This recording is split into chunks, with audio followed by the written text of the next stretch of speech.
Bien, buenas tardes a todos y a todas, señores y señoras académicos de la Real Academia de Medicina de Cantabria, señores y señoras que nos honran con su asistencia hoy.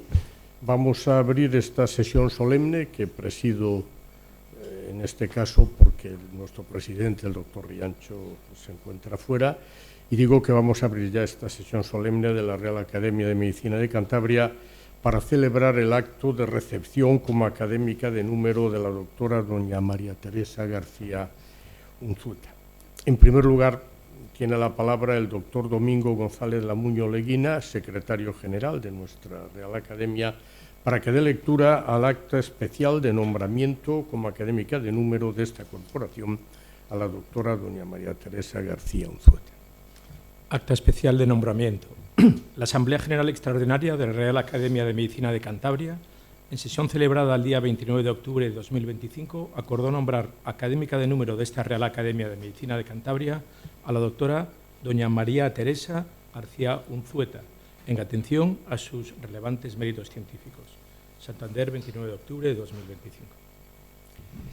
Muchas gracias. Y a continuación, para realizar la laudatio de la nueva académica, tiene la palabra la doctora María Dolores Fernández González. Muchas gracias. Buenas tardes a todos, ilustrísimos e ilustrísimas académicos, doctores, amigos, compañeros. Muy agradecida por vuestra asistencia. Esta tarde, en la sesión 397 de la Real Academia de Medicina, ingresa como académica numeraria la doctora Maite García Unzueta, y yo tengo el placer de poder hacer un pequeño bosquejo de todo su recorrido profesional, que creo es muy interesante. Ella es licenciada en Medicina y Cirugía por la Universidad de Cantabria desde el año 1990. Realiza después la especialidad de Bioquímica Clínica en el Hospital Valdecilla, Laboratorio de Análisis Clínicos, siendo en aquel momento jefa de servicio la doctora Concha Álvarez, que la tenemos aquí presente. Posteriormente alcanza el doctorado en Medicina y Cirugía en la Universidad también de Cantabria en 1998. La doctora García Unzueta durante 12 años estuvo trabajando en el entonces laboratorio de endocrinología bajo la supervisión del doctor José Antonio Amado Señarís. Ella tiene grandes recuerdos para esta dirección que hizo José Antonio Amado y las enseñanzas que le hizo en aquellos comienzos, lo mismo que lo agradece también especialmente sus inicios con la doctora Concha Álvarez. Posteriormente y en simultaneidad estando en endocrinología, realiza también trabajos muy importantes en colaboración con el doctor José Ramón de Berrazueta en el grupo de cardiovascular y otros miembros también de este grupo. Tiene muy buenos recuerdos de toda aquella etapa, que la considera muy ilusionante y desde luego siempre dice muy exitosa para su propio desarrollo profesional. Análogamente también colaboró en la unidad de metabolismo mineral y óseo, que fue iniciado por el doctor Macías, también aquí presente, y muchos otros componentes de medicina interna. Esta unidad de metabolismo óseo, mineral y óseo, al realizar sus actividades también colaboraba con otros muchos servicios, y es que afortunadamente yo creo que el Hospital Valdecilla tiene una alta casuística, es un hospital que le podemos considerar como continente de muchas especialidades, y todo esto pues provee de mucho más contenido el poder trabajar transversalmente, que esto es mucho de lo que la doctora García Unzueta ha hecho durante todo su desarrollo profesional. Tiene también un gran recuerdo para toda esta etapa, lo considera estimulante, ilusionante, y ella dice que contribuyó muchísimo a toda su formación. En el 2006 entra como facultativo especialista de área en el Laboratorio de Análisis Clínicos. Y ya en el 2023 es cuando comienza de jefe de servicio en esta unidad, que es Análisis Clínicos y Bioquímica Clínica, actuando de jefe de servicio. Es una unidad de trabajo continuado, 24 horas, y como referencia para la autonomía de Cantabria. En relación con esta actividad de jefatura de servicio, es poseedora también de una acreditación en la especialidad de dirección y gestión de servicios sanitarios, muy en línea con su actividad de ahora. Pero además mantiene activa una licencia de operador para sustancias radiactivas en la línea correspondiente a laboratorios, que es para fuentes encapsuladas, y esta situación de operador activo para poder manejar sustancias radiactivas ha sido muy interesante en su momento, prácticamente imprescindible para la medida de hormonas, tema al que ella se ha dedicado amplísimamente, sobre todo en la época de endocrinología. Actualmente sigue siendo interesante para algunos analitos. Posee, además, es investigadora en el IDIVAL, Grupo Cardiovascular, y es profesora asociada en la asignatura el laboratorio en el diagnóstico clínico, que es de 5º año de medicina. Está como profesora asociada desde el año 2015 hasta la actualidad.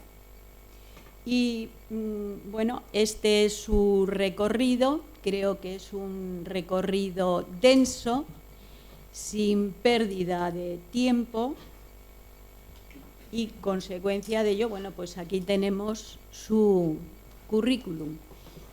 Tiene un índice H31, 11 tesis doctorales dirigidas, investigador principal en 4 proyectos de investigación, todos ellos financiados, colaboración acreditada en 40 proyectos de investigación, 120 publicaciones internacionales, 14 publicaciones nacionales, en todas ellas un lugar destacado como autor, 3 capítulos de libro, 62 comunicaciones a congresos internacionales y 200 comunicaciones a congresos nacionales. Creo que es un currículum denso, mucho producto de lo que creo que han sido sus directrices. Trabajo, fundamentalmente trabajo. Herramienta, el esfuerzo. Y después creo que ella está dotada de un talante expansivo de conexión que creo que le ha ayudado mucho y que de esta forma pues se ha podido sustanciar en consecución de metas muy valorables dentro de su profesión. Y ahora que está de jefe de servicio, pues espero que todo este contenido, pues el propio servicio de análisis y bioquímica pueda salir beneficiado y se impregne de esta actividad profesional que tiene ella ahora. Muchas gracias.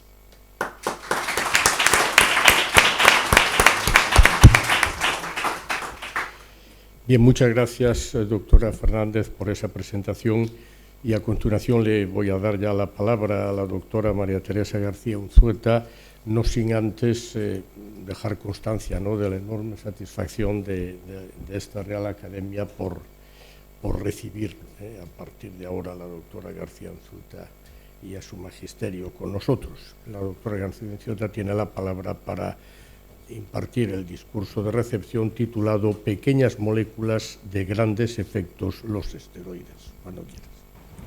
Muchas gracias.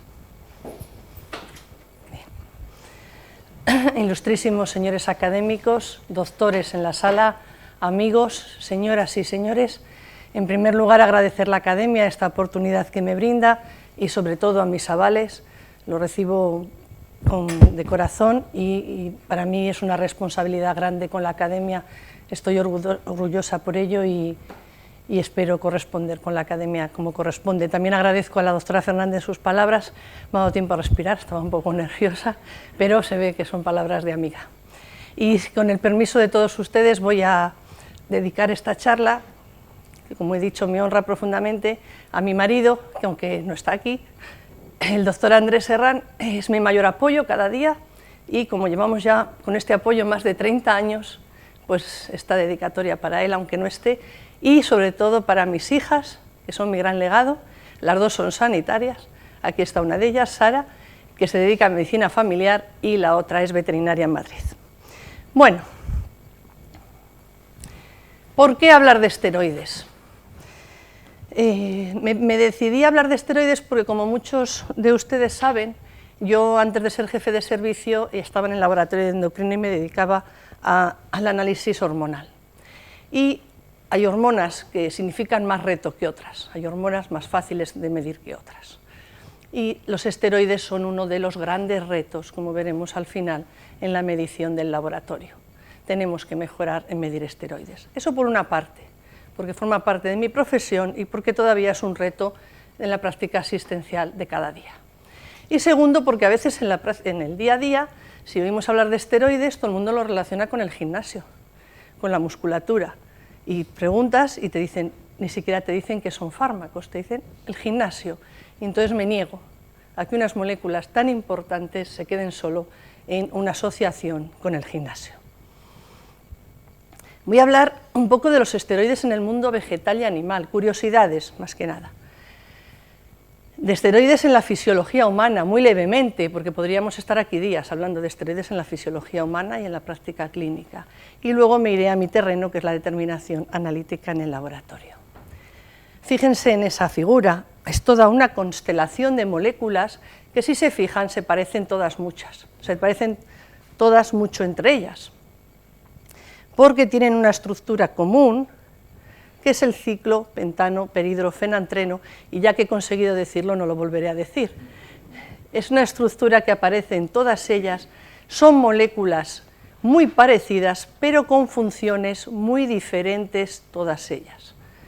La primera, el colesterol, que además de un esteroide es un esterol, que es precursor de muchas de ellas. Uy, le he apagado, perdonen. Si como ven, es que todas las moléculas llevan esta estructura, pero son todas con funciones muy diferentes entre ellas. El colesterol, que además es un esterol, porque lleva un carbono, un alcohol en el carbono 3, es el precursor de la mayoría de ellas. Ahí están la testosterona y el estradiol, como muchos saben, hormonas sexuales, la vitamina D, que ya cuando es activa pierde la estructura esteroidea, el cortisol y la aldosterona, que mantienen todo el equilibrio hidroelectrolítico en el cuerpo, las sales biliares, que no son esteroides como tal, pero tienen en su estructura un núcleo esteroideo que le ven claramente, la efdisona, un esteroide que está en los vegetales, en las espinacas y en los insectos, y los brasinoesteroides, esteroides más conocidos y fundamentales en las plantas. Si vamos con el mundo vegetal y animal, dentro de los esteroides vegetales vamos a destacar tres, los más conocidos, los fitosteroles, los brasinoesteroides y el ergosterol. Los fitosteroles son lo que es el colesterol a la membrana celular humana. El colesterol es estructura fundamental de la membrana celular, regula la composición, la fluidez, y el citosterol es en la membrana vegetal lo que el colesterol en la membrana celular humana.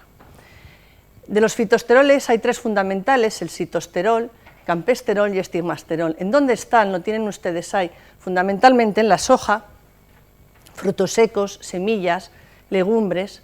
Además, se han utilizado en suplementos de margarinas y otros alimentos para hacer dietas en tratamientos del colesterol, y además, sobre todo el estigmasterol, puede ser precursor en la industria farmacéutica para conseguir esteroides sintéticos para el tratamiento. Los fitoestrógenos o isoflavonas tienden a confundirse con los fitosteroles, pero no son fitosteroles, los fitoestrógenos son isoflavonas. Ven ustedes la estructura, que no tiene esa estructura que tienen los esteroides, es un poco diferente. ¿Pero por qué se confunde? Porque las isoflavonas son moduladores estrogénicos, son muy utilizados en suplementos para el tratamiento de la menopausia, porque al ser moduladores estrogénicos palian un poco los síntomas de la menopausia, como los sofocos, el insomnio o alguna mente malévola que dice el mal humor. Pero las isoflavonas no son esteroides, aunque no son fitoesteroles, aunque tienden a confundirse. Por tanto, fitoesteroles, que son unos esteroides, es fundamental en la estructura de la planta. Y los fitoesteroles son importantes en medicina porque hay una enfermedad, la sitosterolemia, que es una enfermedad genética en que se altera el transportador en el intestino y se absorben más fitoesteroles y produce un cuadro similar, pero mucho más grave que la hipercolesterolemia, como ven en las imágenes, con santomas, santelasmas, daño en las articulaciones, anemia hipocrómica y plaquetas gigantes. Esta enfermedad, si es autosómica recesiva, por tanto, si es heterocigota en el paciente es menos grave, pero en los homocigotos es tremendamente grave, con un aumento del riesgo cardiovascular importante desde el nacimiento. Para su diagnóstico debemos medir los fitoesteroles. Y se mide por una técnica que vamos a nombrar mucho durante la charla, que es una cromatografía o espectrometría de masas. Eso lo vamos a nombrar varias veces a lo largo de la charla. Es una tecnología que no tenemos en el hospital. Estamos ahí, pero no la tenemos todavía. Bueno, pero ¿qué ocurre si un compañero necesita medir fitoesteroles para diagnosticar a un paciente? Porque es una enfermedad de poca prevalencia, 1 a 200.000 o 1 a 1 millón de habitantes, pero probablemente infradiagnosticada, porque a veces en los heterocigotos se confunde con una simple hipercolesterolemia. Si lo necesita un compañero, nosotros, como saben, a veces no podemos medir todo lo que es necesario, sobre todo determinaciones que son menos frecuentes, y lo mandamos a un laboratorio de referencia y lo hacemos de manera transparente para los compañeros. Los ven ahí como están: el campesterol, el citosterol, el estigmasterol, todos en las formas heterocigotas se elevan levemente, pero en las formas homocigotas se elevan de manera importante. Y además, estos fitoesteroles han sido objeto de estudio en el ser humano. No son muchas las publicaciones y no son muy recientes, pero se han estudiado en relación con la función endotelial, con las variaciones cuando hacemos dietas de colesterol y en relación con los síntomas de la hipertrofia prostática, porque inhiben la 5-hidroxialfa-reductasa que activa, pasa a testosterona a 5-hidroxitestosterona, que es la forma más activa. Son pequeños estudios, pero para que vean la importancia, aunque son esteroides vegetales, se han estudiado también en los humanos. Y si vamos a los brasinoesteroides, he dicho que los fitoesteroles mantienen la estructura vegetal. Los brasinoesteroides son fundamentales en la diferenciación celular. La brasinolida es el más común, es el del polen de la colza. Está en el polen de la colza. Los brasinoesteroides producen elongación celular de las plantas, producen división celular, la estimulan, la germinación, la floración, la fructificación, el desarrollo radicular. Ven de la izquierda a la derecha una planta tratada con brasinoesteroides, como tiene una raíz mucho más ancha, muchos más pelos radiculares y muchos más pelillos que consiguen mayor absorción de nutrientes y de agua del suelo. Y son fundamentales en la respuesta al estrés. La estimulación de las plantas con brasinoesteroides hace que la planta sea más resistente al frío, a los cambios climáticos que últimamente sufrimos, a plagas y a insectos. Por tanto, ya estarán ustedes pensando, pues se utilizará en la agricultura. Sí, los brasinoesteroides se utilizan en la agricultura, no exactamente en Europa, se utilizan mucho en China, Cuba, en Brasil. En Europa no parece que hayan tenido mucho éxito hasta ahora porque en principio parecían caros y se ha utilizado mucho el fertilizante y el insecticida químico. Pero estos son estimulantes mucho más respetuosos con el medio ambiente y llevan a una agricultura mucho más sostenible. Y estudiando me he encontrado con que existe un convenio entre la Universidad de Valencia de Investigación en la Agricultura y la Universidad de Florida, que ya han publicado cómo este esteroide, la brasinolida, es fundamental para combatir la infección por, ahí tienen el nombre, es imposible de decir, la infección por Juan-Bombín, que es una bacteria que la transmiten los insectos. Esta bacteria ataca a los cítricos, sobre todo a los naranjos jóvenes, y tiene unas verdaderas destrucciones de las cosechas con un coste económico elevadísimo. Y están estudiando utilizarlo, ahora está Europa mucho más interesada en este esteroide de las plantas en la agricultura, para desarrollo de la agricultura de una forma mucho menos química, más sostenible, más respetuosa con el medio ambiente. Bien. Los brasinoesteroides, como intervienen en la diferenciación celular, también han obtenido el interés de estudiarlos en humanos, pero solo in vitro. Se ha estudiado su actuación sobre diferenciación de líneas celulares y sobre todo en relación con el cáncer. Y hay algunos estudios, algunos no son tan antiguos, del 2022, que dicen que es un potencial agente anticancerígeno. Como ven, esteroides en las plantas que tienen a veces interés para el humano. Y me queda el ergosterol. El ergosterol también es un componente de la estructura de la célula, pero en el hongo, en las levaduras y en los protozoos. Por eso los antimicóticos se dirigen contra el ergosterol. El ergosterol, que está en los vegetales, es la provitamina D2. En el ser humano ya saben que la vitamina D es muy importante, ha estado de moda, ahora está menos de moda, pero ha estado muy de moda la vitamina D. Tenemos en el ser humano dos formas, la forma humana, D3, la forma vegetal, D2. Ambas, con la radiación solar, se activan y son activas en el ser humano. Por tanto, podemos conseguir vitamina D comiendo plantas o comiendo pescado y sufriendo esos provitaminas, radiación solar, aunque como saben aquí la radiación solar se queda un poco deficiente y a veces suplementamos. Pero ese es el ergosterol, otro esteroide. Saben que la vitamina D es fundamental para la salud ósea y muchas otras funciones a las que no nos vamos a detener, no es objetivo de la charla y estaríamos aquí horas. Da para otra charla completa.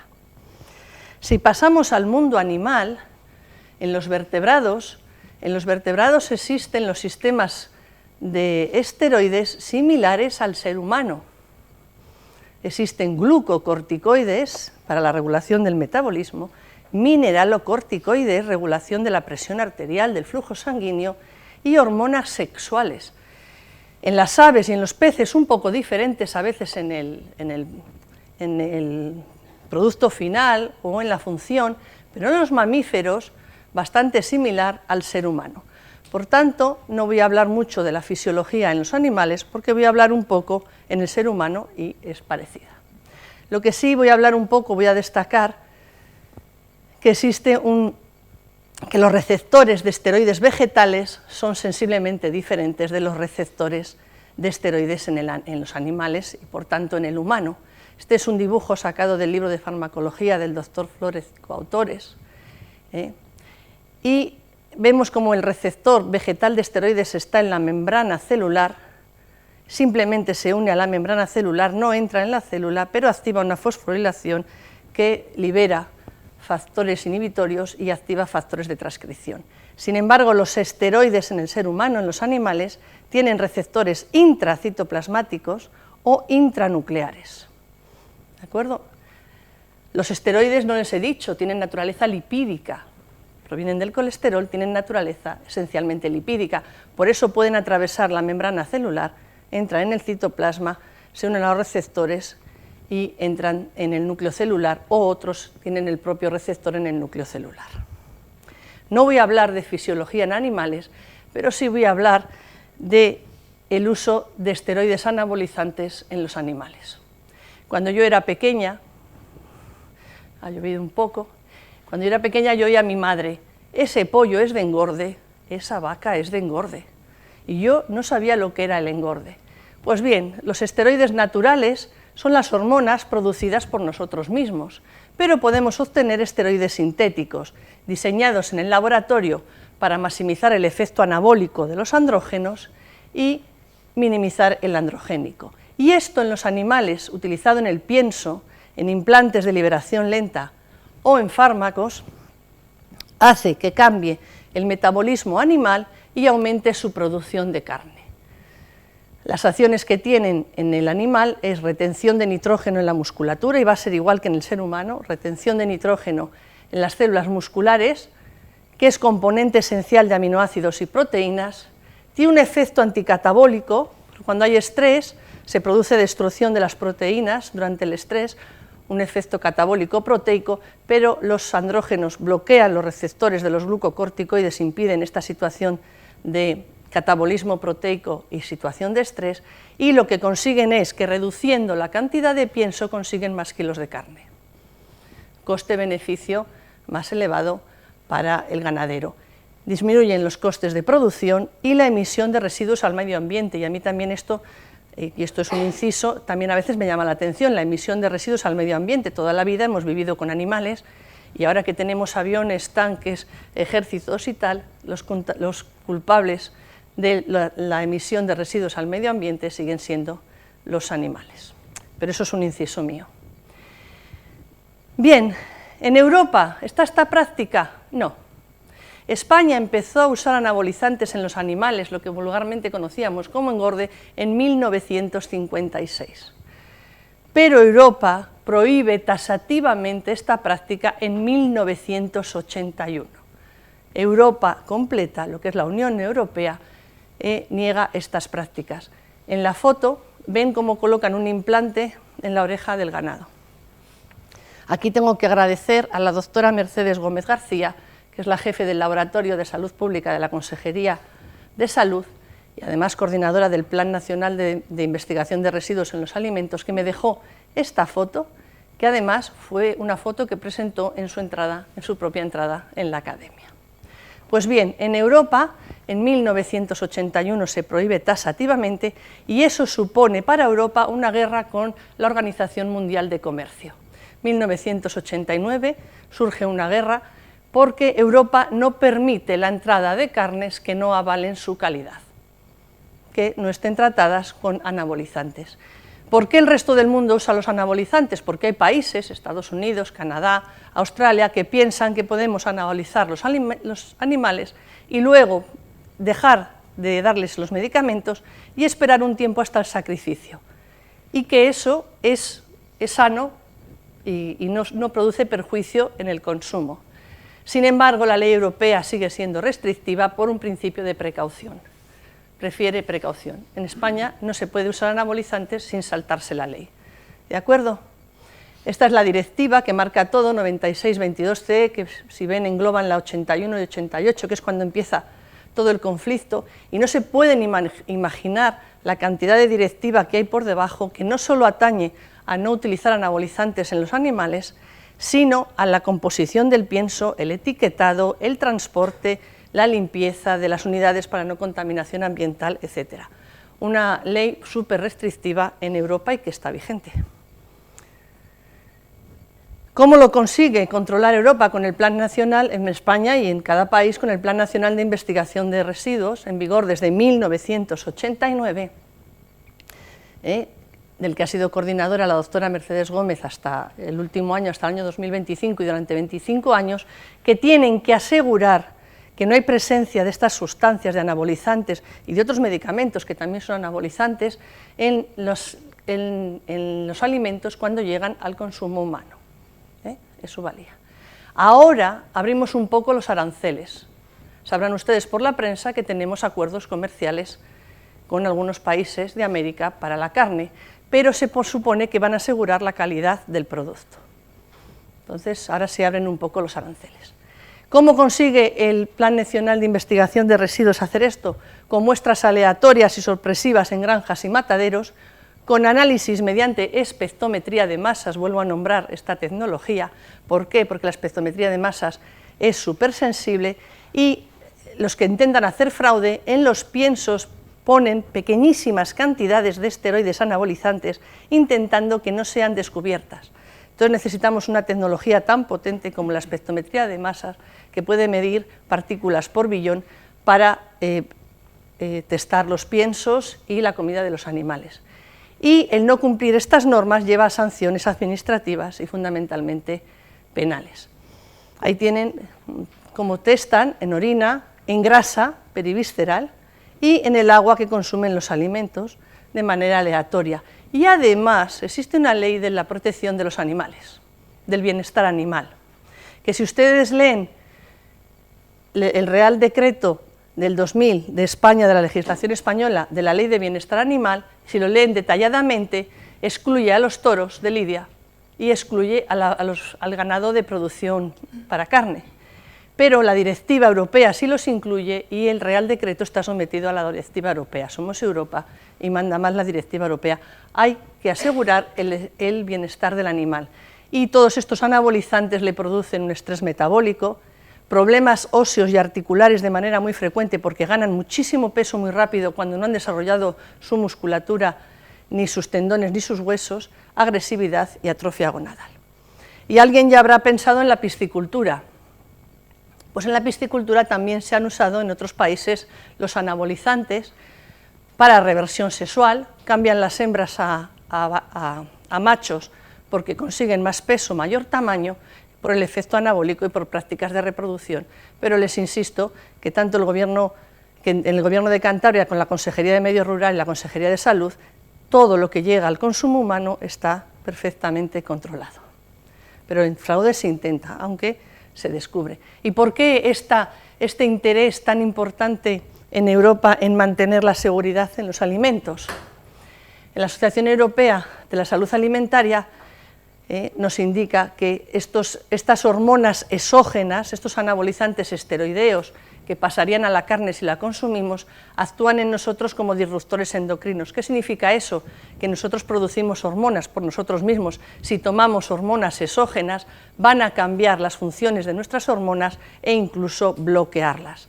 Y se han visto alteraciones endocrinas, desarrollo puberal, alteraciones hormonales y de fertilidad asociados a consumos de estas carnes tratadas con anabolizantes, efectos directamente de cambio de genotóxicos, que haya residuos en los alimentos, sobre todo en la casquería. Se acordarán hace muchos años que se decía que el hígado no era sano, pero el hígado es muy sano, en España sí, está controlado, pero cuando se anaboliza un animal, generalmente va hígado, riñón y músculo los residuos. Y por proteger la contaminación del medio ambiente con estas sustancias. Y parece que Estados Unidos se pone las pilas. Encontré este artículo del 2022 en que han encontrado trazas de esteroides en las aguas costeras que vienen de residuos y les preocupa por toda la contaminación que pueden suponer en los ecosistemas de agua, de agricultura o humano. Voy a hacer aquí un inciso para decir que la conservación del medio ambiente es responsabilidad de todos y voy a aprovechar aquí para meterlo del punto SIGRE en las farmacias, que es un punto de retirada de fármacos que nos sobran en casa e incluso de los envases vacíos, porque los envases vacíos pueden contaminar con los fármacos. Bien, dirigiéndonos a nuestro terreno, les he hablado de los vegetales, de los animales, nos dirigimos a la medicina. Los esteroides, con alguna mala prensa en otras cosas, han sido objeto de diferentes premios Nobel. En 1939, el alemán Butenandt y el suizo Ruzicka aislaron, caracterizaron la testosterona y después la progesterona y el estradiol. Fue un hito en la historia de la medicina, porque hasta entonces se sabía que las hormonas sexuales eran fundamentales, y eso se sabía por la castración de los animales. Si castrabas a un animal, había unos efectos importantísimos en el animal. Sabían que había por ahí unas sustancias que tenían que hacer algo, y esto es cuando ellos en 1939 lo aíslan, premio Nobel de Química. En 1950, súper importante, dos estadounidenses, Kendall y Hench, y un polaco, Reinstein, aíslan las hormonas de la corteza suprarrenal y describen todos sus efectos biológicos. Y sobre todo Hench demostró el tratamiento exitoso con cortisol en la artritis reumatoide. En 1950 es el nacimiento de los corticoides como fármacos. Este alemán en 1965, Nobel de Química, por el desarrollo, por la síntesis de moléculas complejas, entre ellas los esteroides, y Brown y Goldstein en 1985, dos americanos, Nobel de Fisiología, por describir la ruta de la síntesis del colesterol y su fisiología, los receptores, etc. Un gran desarrollo de la medicina. Y aquí, sin asustarles, tienen los esteroides en el ser humano y resumidos. Para la fisiología humana. ¿Ves? Unas moléculas fundamentales para la vida, fundamentales en el diagnóstico del laboratorio, fundamentales en el seguimiento de diferentes enfermedades, y también son tratamientos en diferentes procesos. Arriba tienen la suprarrenal, el testículo, ven el protagonista, el colesterol siempre es el primero en la cadena, el testículo para formar en las células de Leydig testosterona, el ovario que en la teca produce andrógenos y en la granulosa estrógenos. Este esquema, que me gusta a mí mucho porque consigue resumir todas las vías de esteroides en el ser humano, es de Héctor Francisco Escobar, que ha sido, creo que sigue en activo, jefe de endocrino del Ramón y Cajal. Me gusta porque lo consigue sintetizar, y además estos colores pastel parece que simplifican un poco la complejidad de estas vías, la intensa relación que hay entre ellas y toda la acción coordinada de enzimas que contribuyen a su desarrollo. No voy a hablarles de todas ellas, pues no acabaríamos, pero voy a decir brevemente, voy a repetir la tónica, fisiológicamente algunas de ellas lo que significan, para el diagnóstico lo que significan y lo que significan como tratamiento, de manera muy breve. Los estrógenos es la principal hormona sexual femenina y todos ustedes saben sus funciones de desarrollo puberal, características de las características sexuales secundarias, el desarrollo mamario, el ciclo menstrual, la fertilidad, el mantenimiento de la gestación, funciones por todos conocidas. Pero los estrógenos también tienen receptores en otros tejidos, como el hueso, el endotelio vascular, la piel, el sistema nervioso central, tan ampliamente distribuido en la mujer. Voy a destacar su acción sobre la remodelación ósea. Los estrógenos son fundamentales en las unidades de remodelado óseo y fundamentalmente activan los osteoblastos y decrecen los osteoclastos.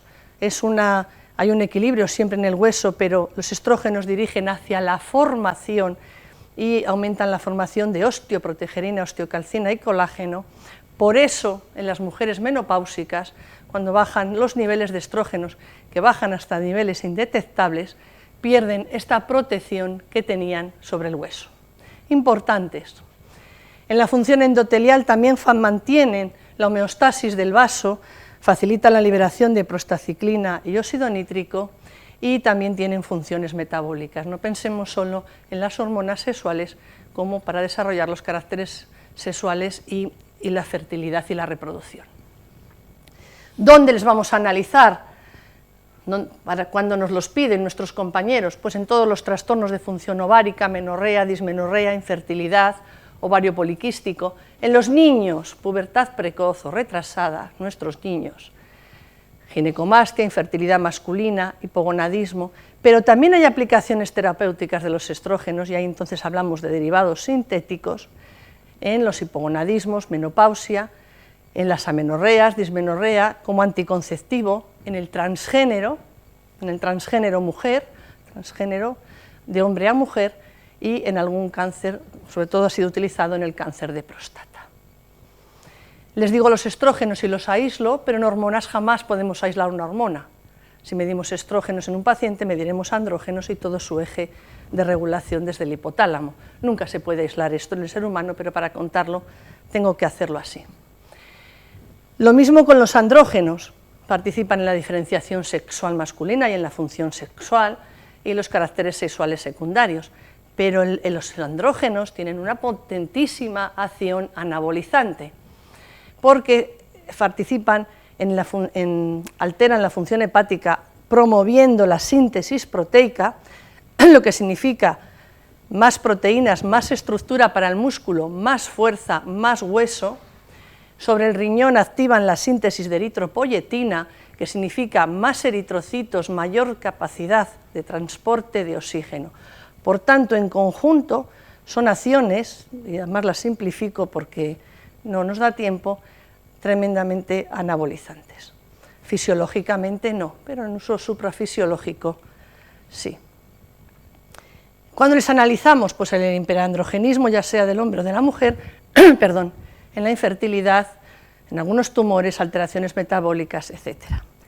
Y les vamos a usar, como todos los demás, para tratamientos. Hay terapias con andrógenos, hipogonadismo, transgénero, mujer a hombre. Se ha utilizado su acción anabolizante antiguamente, creo que ahora no, en enfermedades crónicas muy caquestizantes, cuando empezó el SIDA, pero creo que ahora hay otros tratamientos más seguros, y también vamos a aplicar fármacos sintéticos antiandrógenos. Se ha contado, las hormonas siempre tienen una fisiología, un uso analítico y una aplicación terapéutica.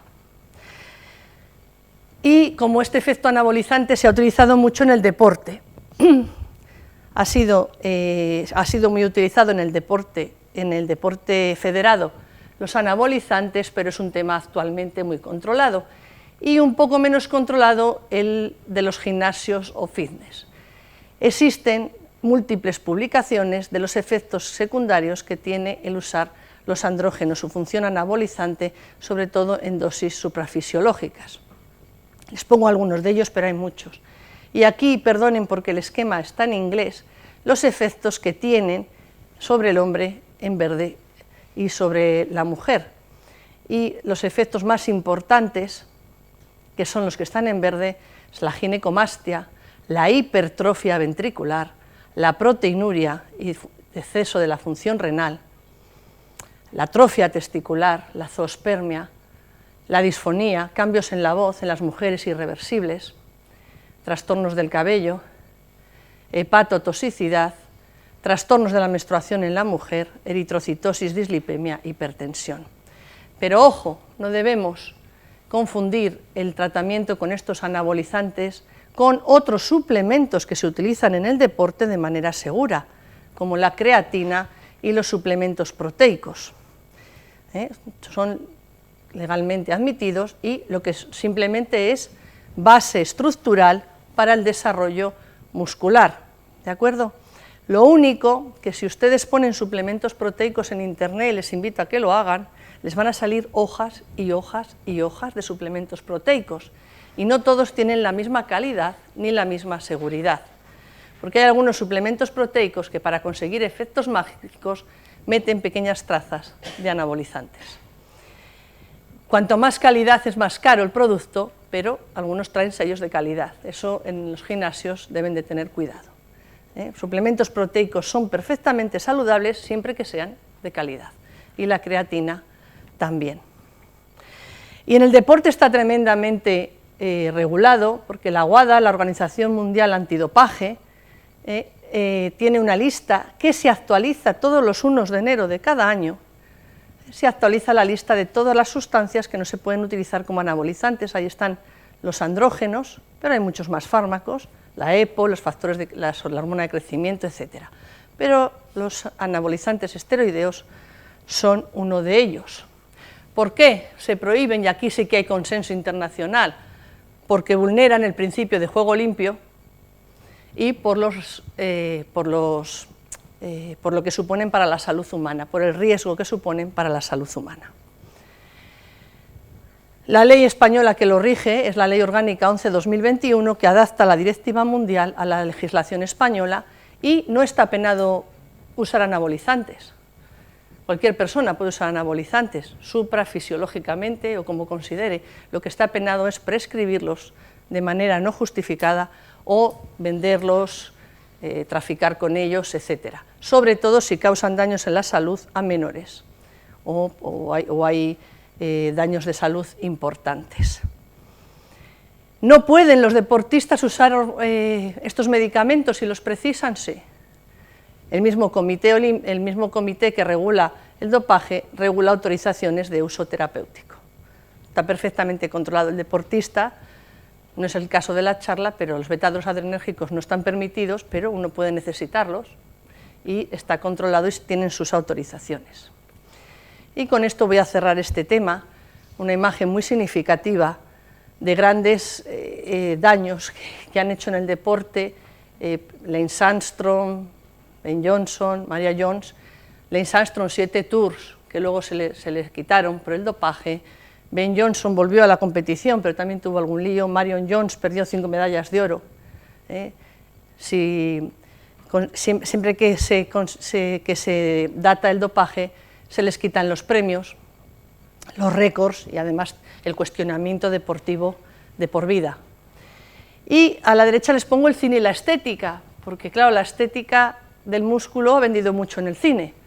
Y hay también actores que han admitido usar los andrógenos esteroideos como anabolizantes, siempre dicen que en épocas, controlado, solo para una película, etc. Pero la imagen es bastante significativa. Otros esteroides, aparte de las hormonas sexuales, son las hormonas de la suprarrenal. No voy a hablar prácticamente nada de ellos. Las glándulas suprarrenales están encima del riñón y producen mineralocorticoides que mantienen la presión arterial y el flujo adecuado, el volumen vascular. Los glucocorticoides o corticoides, que aquí pone que regulan el metabolismo de la glucosa, y decir eso de los glucocorticoides es decir muy poco, porque los glucocorticoides regulan el metabolismo de la glucosa, pero lo que son verdaderas hormonas antiestrés. Lo que hacen es coger las reservas energéticas y aguantarlas en situaciones de estrés para que el organismo pueda responder. Y además es un inmunomodulador de la respuesta inflamatoria. Y también hay andrógenos en la suprarrenal. No voy a hablarles de hiperfunción, aquí hay compañeros que los utilizan todos los días, difíciles los diagnósticos a veces y complicados, pero ahí estamos en el laboratorio. Y sí les voy a decir que a partir del cortisol se han conseguido cantidad de compuestos sintéticos que son los antiinflamatorios esteroideos. ¿Cómo imaginamos hoy la medicina sin antiinflamatorios esteroideos? Sin corticoides, ampliamente usados, esteroides ampliamente usados en la terapéutica, fundamentalmente por su actividad antiinflamatoria, aunque también en terapias de sustitución, pero fíjense, y no pongo todas, las enfermedades que se benefician del uso de los corticoides en la medicina, incluso el trasplante para evitar el rechazo, etc. Esta tabla, que también es del libro del doctor Flórez, es larguísima, no la he podido coger entera, cantidad de fármacos con diferentes vías, tópica, intravenosa, etc., para adecuar el tratamiento de estas moléculas en el organismo. Ya he acabado con las fisiologías, ya he acabado con lo que significan para la vida, y voy a hablar un poco del laboratorio, muy breve. ¿Cómo medimos las hormonas en el laboratorio? Pues aquí tengo que nombrar a otra grande, Rosalind Yellow, que estuvo dando conferencias hasta su muerte y murió de edad avanzada. Rosalind Yellow, en 1960, en los años 60, descubre el inmunoensayo para medir hormonas, junto al doctor Solomon Berson. Ella, en 1977, ahí la vemos con Gustavo de Suecia, recibe el premio Nobel de Medicina, porque además nunca quisieron patentar su descubrimiento, lo donaron a la ciencia, gente excepcional que desarrolló la medicina. Donaron su descubrimiento a la ciencia y es un ensayo que, como ven aquí, imagínense que yo quiero medir la hormona, que es lo azul, consigo anticuerpos contra la hormona, la capturo y la marco y la consigo evaluar. Este ensayo fue el desarrollo de toda la endocrinología en cuanto al análisis y cómo la conocemos ahora. Llevamos más de 60 años con el inmunoensayo y seguimos trabajando con el inmunoensayo. Además pasaron las concentraciones a 1000 veces más, de miligramos a micro, nano, pico, femtogramos. Pero el inmunoensayo estaba hecho para moléculas proteicas, porque las moléculas proteicas generan anticuerpos de manera muy bien, son muy antigénicas, pero los lípidos, estamos hablando de esteroides, los lípidos no generan anticuerpos de una manera tan buena, y recuerden que nuestros amigos son de composición lipídica y además miren cómo se parecen todos. Los anticuerpos, al medirlos, siempre van a medir algo, aunque sea poquito, del de al lado.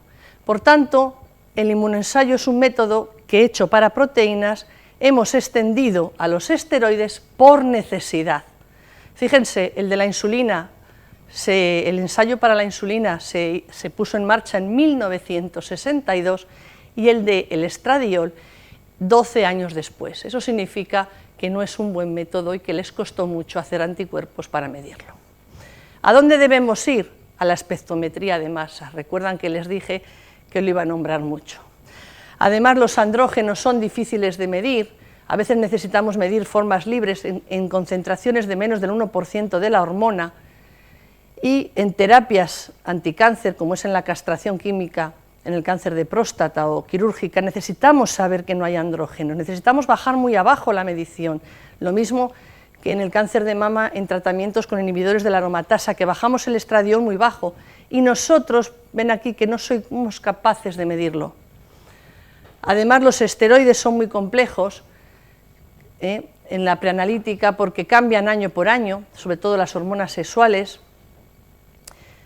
Tenemos que medir andrógenos en las mujeres es más difícil de medir porque tienen menores concentraciones, dependen del estadio puberal, de ritmos circadianos y de la toma de esteroides. Si tomamos esteroides exógenos, por lo que sea, y he dicho que es frecuente tomarlos, nos pueden interferir en los ensayos. ¿Podemos mejorar? Pues no debería ni hacer la pregunta, debemos mejorar. Debía haber puesto debemos mejorar con exclamación. En 2007, y ya han pasado 20 años, la Sociedad Endocrino Americana dijo que no volvería a publicar ninguna publicación científica de esteroides que no se hiciese por espectrometría de masas. Yo todavía recuerdo la llamada de un endocrino, nada más salir el papel, nada más salir la publicación, me llamó un endocrino y me dijo, a mí esto me preocupa. Y yo le dije, a mí también. Pero volvieron para atrás los americanos. ¿Por qué? Porque no disponíamos de la tecnología. Ellos decían, no vamos a aceptar nada que no sea medido con espectrometría de masas, pero no existía la tecnología en los hospitales. La espectrometría de masas en aquella época eran unas máquinas gigantescas manejadas por físicos que era imposible para la asistencia sanitaria. Volvieron para atrás y nos dedicamos a la estandarización, sobre todo de testosterona y vitamina D, y hemos medido muy bien hasta la época. Por tanto, inmunoensayo, método indirecto, anticuerpos, localizamos la hormona y la medimos. Espectrometría de masas, método directo, mide masa, carga de la molécula y es su huella dactilar. No hay ningún cruce con ninguna otra molécula. Es su huella dactilar, masa, carga de la molécula, tremendamente específico, tremendamente sensible. Imprescindible además en diferentes escenarios clínicos. Esto quiere decir que nos van a dejar utilizar el inmunoensayo para medir esteroides en algunas patologías, pero no en todas. El estradiol, para medirlo bien en estas patologías, deberemos hacerlo con masas. Pacientes con cáncer de mama en tratamiento con inhibidores de la aromatasa, mujeres posmenopáusicas. Hay mujeres posmenopáusicas que mantienen algo de estrógeno. Deberíamos saberlo, qué mujer mantiene algo, qué mujer no tiene nada. El desarrollo puberal en los niños. Debemos medir bien las hormonas para valorar el desarrollo puberal en los niños. Y la testosterona la debemos medir por masas en el hiperandrogenismo en las mujeres, en la castración química en el cáncer de próstata, cuando valoramos si existen aún andrógenos o no, en la evaluación de los prepúberes y en las terapias sustitutivas.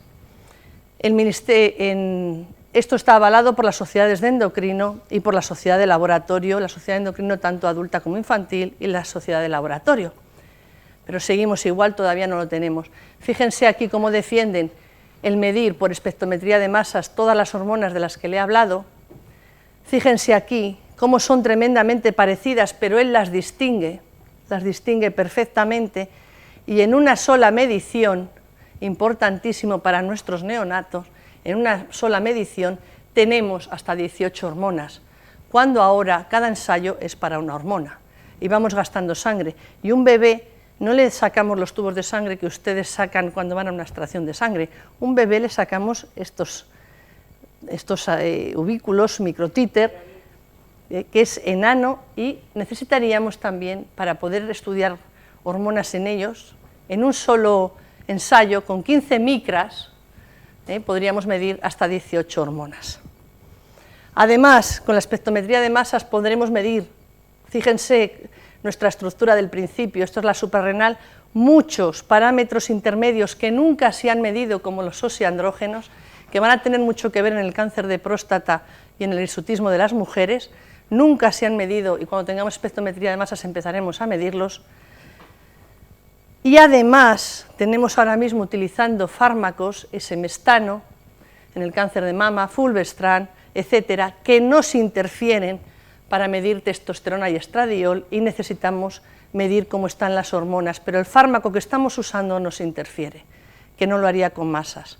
Por tanto, método, este es el juguetito que queremos, o similar, para no dar marcas, ganaríamos sensibilidad, especificidad, muy poco volumen de muestra para medir una gran cantidad de hormonas muy parecidas y diferenciarlas clarísimamente, nuevas moléculas intermedias y eliminar interferencias de fármacos. Voy a acabar con dos grandes, a mí me gustan los grandes, son el padre de nuestra ciencia y de la medicina. No fue un 25 de marzo como hoy, fue un 15 de marzo de 1849, cuando Thomas Addison, que pertenecía al Guy's Hospital, dio su conferencia en la Real Academia de Medicina londinense y asoció un tipo de anemia a alteraciones de la suprarrenal. Esa fue su primera conferencia de lo que luego sería la enfermedad de Addison. El siglo XIX fue un desarrollo tremendo de la medicina, asociando siempre síntomas clínicos a hallazgos anatomopatológicos post-mortem. Este es Thomas Addison.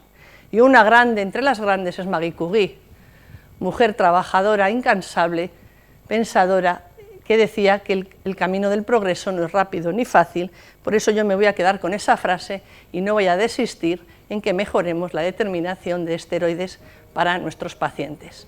Y a todos ustedes, muchas gracias por acompañarme en este día tan especial. Muchas gracias.